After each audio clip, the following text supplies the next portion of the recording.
Okay, so let me go back to those housekeeping rules. So if you have any questions, there's a Q&A section. It should be on the bottom right corner of your Webex.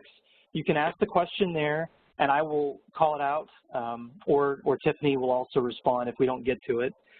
We're also going to try to set aside about 10 minutes at the end of Randy's presentation.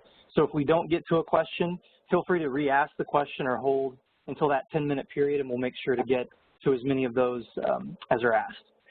We are going to record the meeting, as I just said earlier, so we'll send that to everyone afterward. If you've attended, you can forward that to colleagues, elected officials, your family pet, whoever you'd like to share it with, and that'll hopefully be helpful as you're prepping for Office 2019. All right, with that out of the way, let me introduce to you our host for today's virtual meeting, Randy Nordell. Randy is a professor of business technology at American River College in Sacramento, California. He's been an educator for over 25 years, and he's taught at the high school, community college, and university levels. He holds a bachelor's degree in business administration, a master's degree in education from Fresno, Pacific University, and a doctorate in education. He is our lead author at McGraw-Hill for the Microsoft Office in Practice series, which does cover Microsoft Office 365. We have an edition that covers Office 2013, 2016, and soon we'll have an edition that will cover Office 2019. Randy is a fantastic speaker. He travels the country, talks a lot about technology and integrating that with curriculum. And when he's not teaching, Randy is an avid cycler, skier, swimmer, backpacker, and I think I heard spelunker. So if you want to ask him about cave jumps, I'm sure he'll give you a couple of pointers on that as well. So with that introduction, let me introduce Dr. Randy Nordell. Hey, thank you so much, Corbin, and thank you all for taking time out of your busy schedules for this. And sorry about the mix-up last week, but what I want to do today is talk about the different Office products that are available, and just kind of help you to get your mind wrapped around 365 and the move to 2019 and the differences with 2016 and all of that. So just a little review here. Back when Office 2016 was rolled out, 365, which is the subscription product, they were about the same product. And then as time went on, features continued to be added to Microsoft Office 365. So those features continue to be added, and they were not added to 2016. 2016 is the purchase product that is a static product, just security and stability updates. As 2019 came out, what they did is they took most of the features that were currently existing in Office 365 and rolled those into and made that 2019. So the thing to remember about these is both of them are desktop application programs. 365 is not the browser-based application. We'll talk about that in just a little bit. But a common confusion. So both Office 365 and 2019 are desktop applications. Office 365 is a subscription product. It's the one that gets regular feature updates and will continue to get regular feature updates throughout the life of Office 2019. This product is free to students, so through Office in Education, most of your students on their personal devices, on their laptop, are using Office 365. So there are a bunch of different Office 365 products that we'll talk about. There are different update cadences that we'll talk about.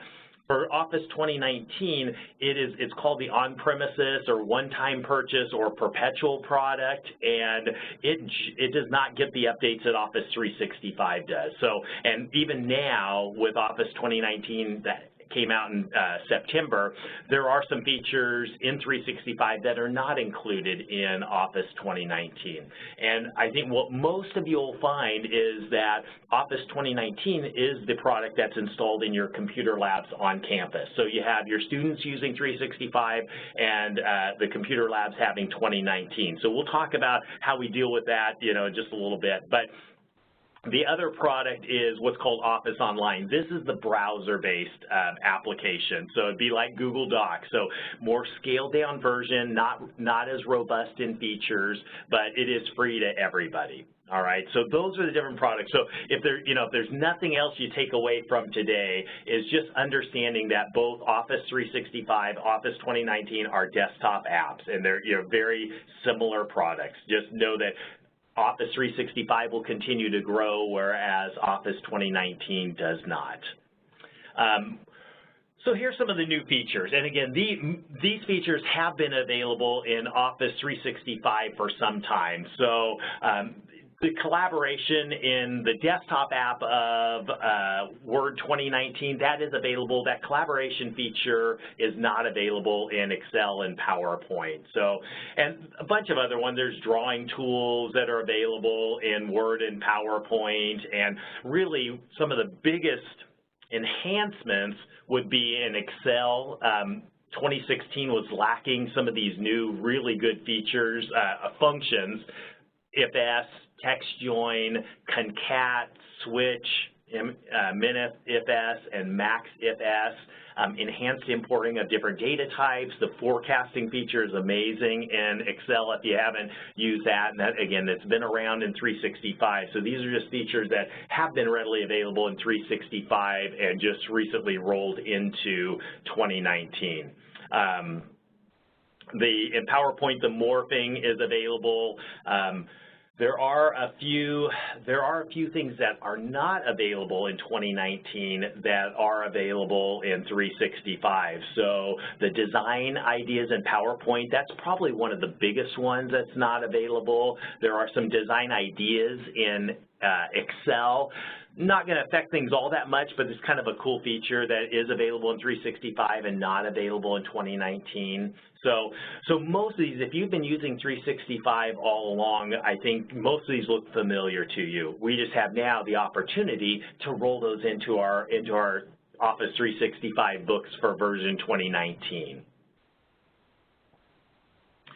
So a little bit about the different products. And so as I mentioned before, both Office 2019 and Office 365 are the desktop applications, but there's just a lot of different products and update cadences. And I'm going to talk about all these, not to confuse you, but just to help you be aware of the different products and the different update channels. And by doing that, a couple things. First of all, it'll help you to clarify the differences with your students. And second, it'll help you to clarify the differences with your colleagues who you work with and IT people on campus. So it is good to know all this stuff. So Office 2019 Professional Plus is the one that, as instructors, we can get. Students, I can get that also, tend to get that on a discounted price. It's not free like 365, but it comes with all of the applications in it. And I got my version of 2019 through College Buys, which I think is available around the country. There is a home and student version of Office 2019 that you could get at Best Buy or wherever. It doesn't include Outlook or Access. And again, 2019 just gets the stability and security updates, not any feature updates. Office 365 Professional Plus is what your students are going to get. That's what comes free to them through Office and Education, which has all the applications. They get 5 installs on different machines. So if they have a Mac, they can do it, and PC, whatever. So and both of these, 2019 and 365, are available in Mac. Just a reminder, though, in Mac there is no Access. So that does become an issue for those teaching application courses, and there are workarounds like Parallels and Boot Camp are a couple of them for Macs where they can have a dual install, have a Windows install and install Office on that on a Mac. But then there's a business version of 365, there's a home version, there's a personal version, all these different versions. And again, not to confuse you, most of your students are going to be using Office 365 Professional Plus. Most of your computer labs will have Office 2019 Professional Plus. So that just gives you an idea, but just know that there is some variability out there. And even within 365, some of the features differ depending on which product you have in 365. So here are the update channels in Office 365. Remember, they're the ones that get the updates regularly that has feature enhancements in the product rather than just security and stability updates of 2019. So the semi-annual, it comes out in January and July, twice a year. That would be the base level. If your institution held off on updates and they can kind of block updates for students, they can only block it up to that point. So in January and July, those updates get pushed out and those new features are incorporated in 365. Semi-annual targeted would be the next level that would come a little sooner. They come about 3 months earlier, so comes in September and March. So those on that semi-annual targeted would get to see what features are going to be rolled out in January and July.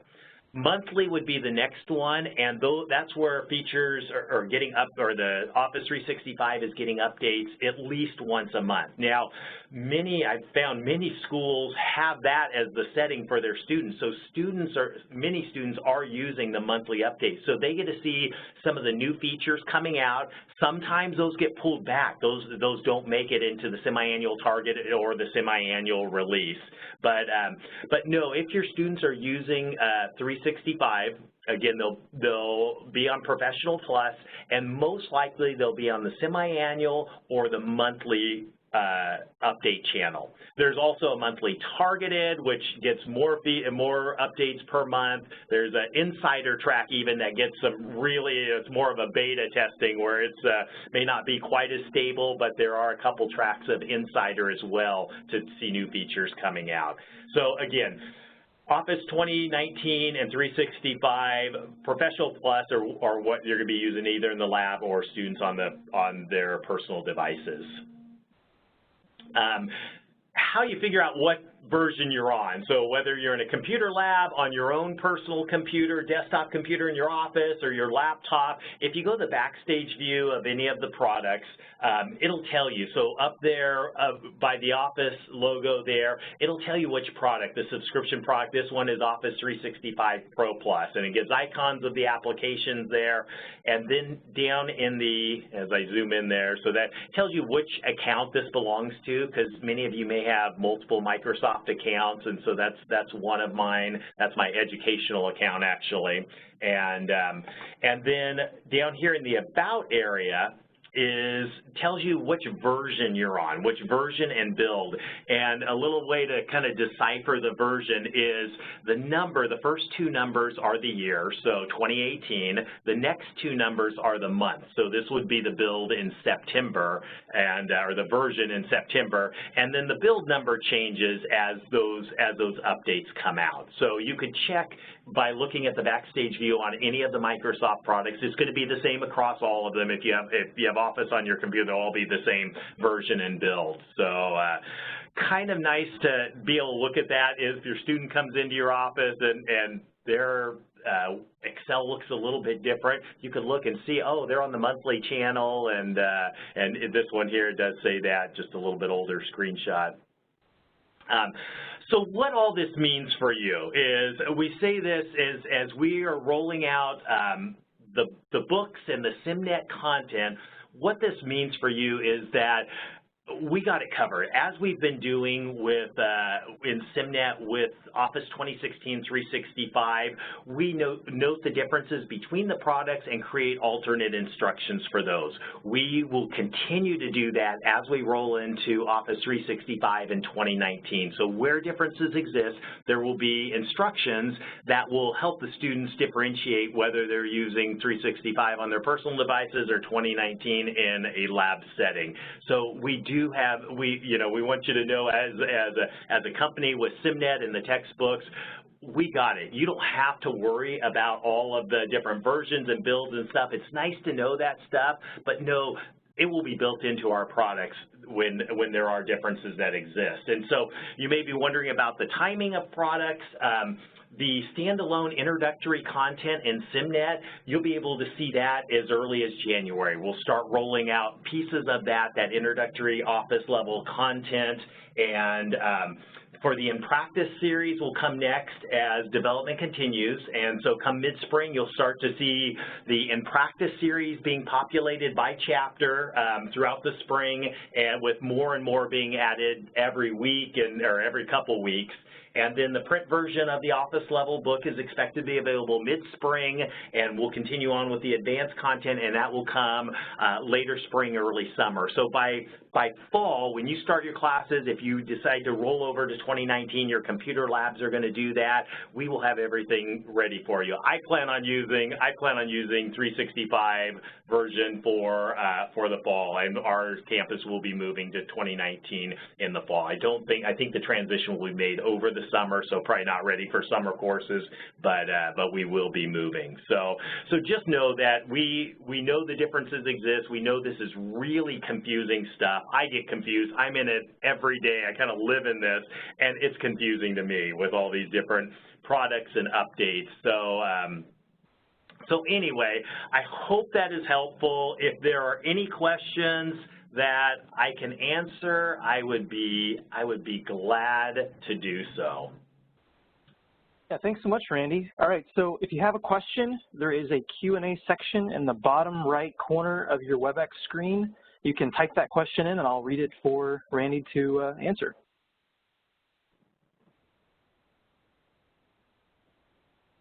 And I don't have any Jeopardy music while we wait, so I'll hum if we need to. But and while we're waiting, while the questions are coming in, couple other differences, things that are not included in 2019 that you may see already on your Office 365.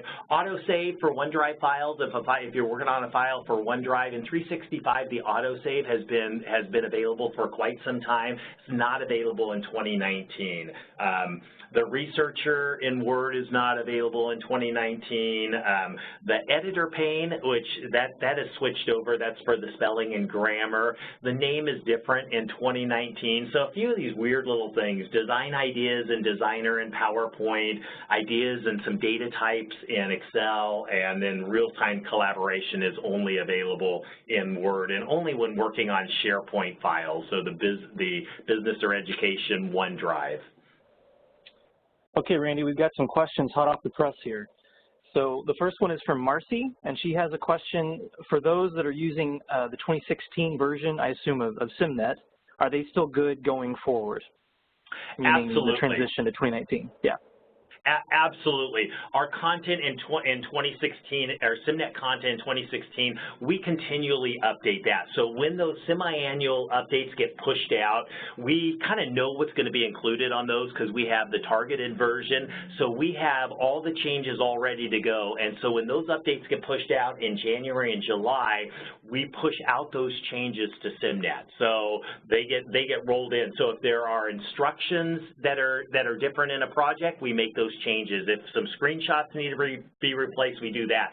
Simulated content in the Sim book, we update those simulations, and those would be in the test banks as well. So yes, and it'll be totally fine with if you're using 2016 content, and really if you know, in that in-between stage, if somebody had 2019 on their computer for some reason, which again is essentially the same as 365, it will still work. So most of your students are using 365, which is that in-between or more like 2019 than 16, but it'll work just fine.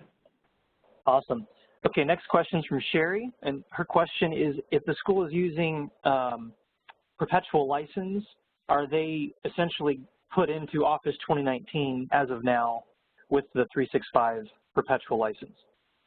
Correct, yeah. So 365, they use the term perpetual for a while, which is really confusing because that almost seems like the other one, but they call it on-premises or one-time purchase version. But yes, if the school is doing that, they're rolling out updates. So the lowest level they would have of updates would be the semi-annual updates, and that is 2019. So yeah, so if your students are using 365, that is essentially 2019, and it works fine with the 2016 content in there right now.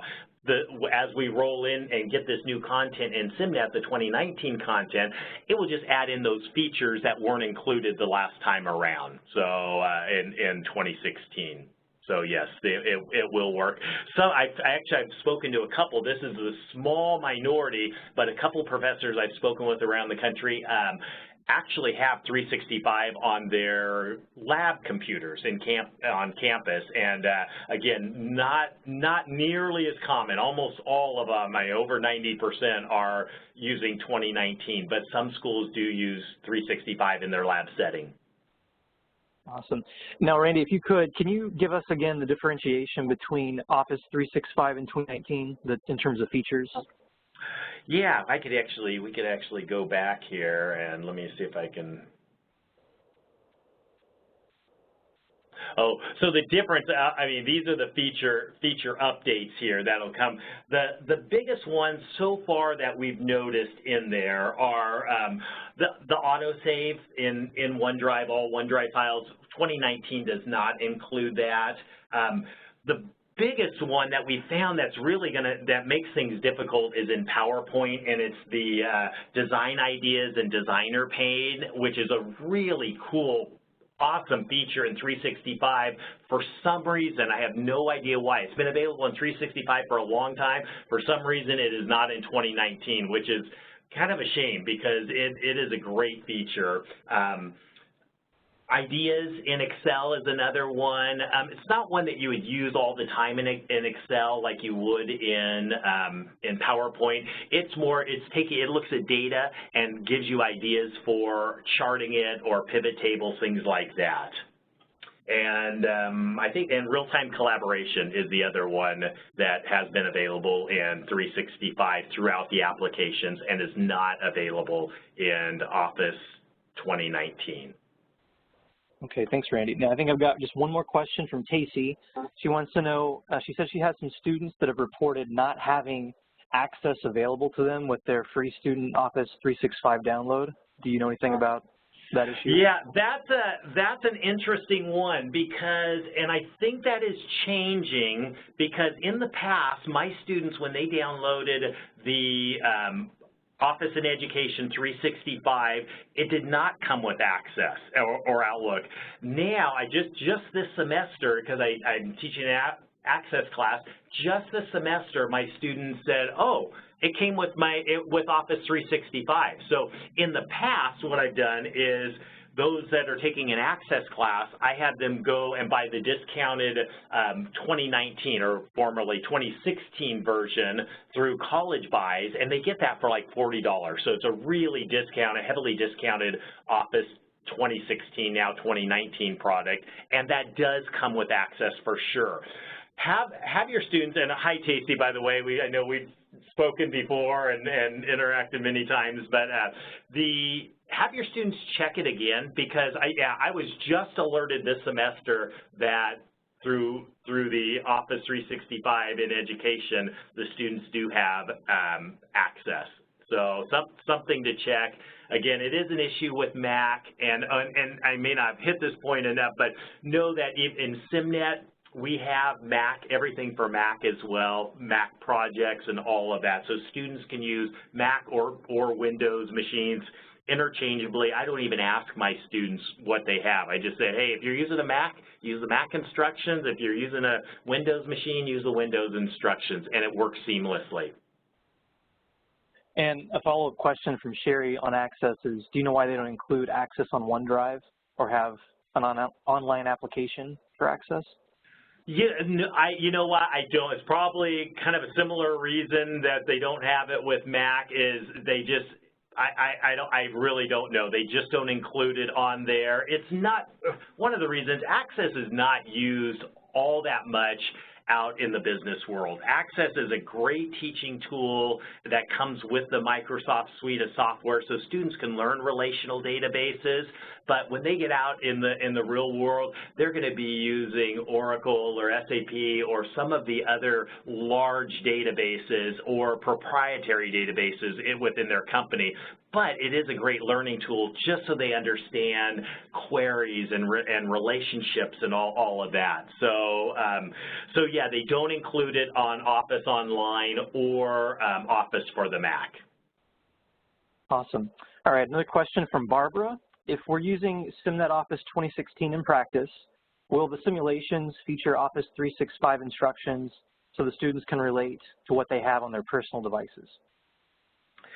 Yeah, what will happen is we're writing for Office 365. So because we wanted it to be the most current, we don't want our software our content to be behind. We're writing for 365, and we'll differentiate where those differences exist. So if in a simulation that there is a feature in 365 that does not exist in 2019, that will be noted in the textbook and in the sim book. In projects and instructions, we make note of that and do workarounds so that students can still do the same thing and still come up with the same solution file. So we do have workarounds for that, and we take care of that, as we've been doing for the past 3 years with the 2016 and 365 content. Excellent. Does anybody have any last-minute questions? I've got 1 minute left on the board. Oh, it looks like we have one from Karen. Where do students go to use Access as a workaround for Mac? Okay, so 2 that I would recommend are Parallels with an S and Boot Camp. So those are both products, third-party products that a student can purchase and install on their Mac, and what it basically does is creates a window partition. So, and they're Parallels. I haven't used Boot Camp. I'm somewhat familiar with Parallels. Parallels is really easy, and you can purchase it for, I think it's around $80, and they download it, and it comes with the Windows install. So it installs that Windows partition. Then the student would install Office on that Windows partition on their Mac. And they could get the Office 365 for Windows and install it on there. So if they're taking an Access class or had an Office class that had an Access component, they could do all their work on their Mac for Word, Excel, PowerPoint, all of that, and then as they transition to Access, they could do that partition, Parallels or Boot Camp, and I think their VMware, I think, also has it, but I'd probably do the first 2, Parallels or Boot Camp, and use Access for that as a workaround for using a Mac. Excellent. Well, hey, guys, we're at time. We're happy to stay on, but don't feel obligated to stay past 4:30. We know your time is valuable, and we do appreciate everyone for attending today. And thanks, Randy, for your insights and information. You're very welcome. Stay on.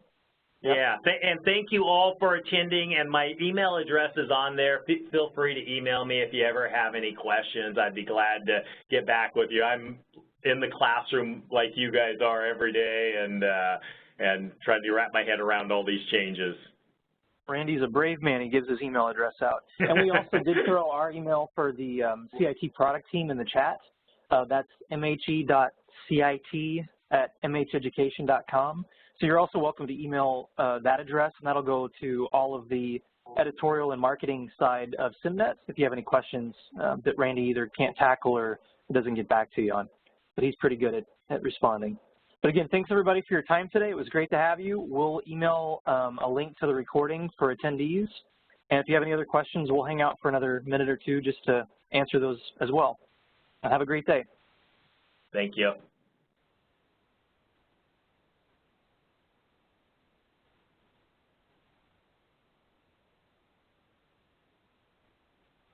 And Randy, I do see one other question here from Sherry that popped up. She's asking if there's any plans to include other Office 365 apps in training with SimNet, like Microsoft Teams or Dells. You know, at this point, we might at some point include some modules in SimNet. It would not be a full textbook or anything, and it wouldn't be until after all the 360, the new 365 2019 content is included in SimNet. Yeah, we've been asked about Teams. We've been asked about OneNote is another one that's a common request. We do have some content for Outlook in SimNet, as well as a full Outlook textbook in the In Practice series. So keep those requests coming, and if you're interested in creating something, we would love to partner with you. We love collaborating with other instructors around the country. All right, I think that was the final question. So again, thanks, Randy, and thanks everybody for joining, and have a great rest of your day and evening. Thank you. Goodbye.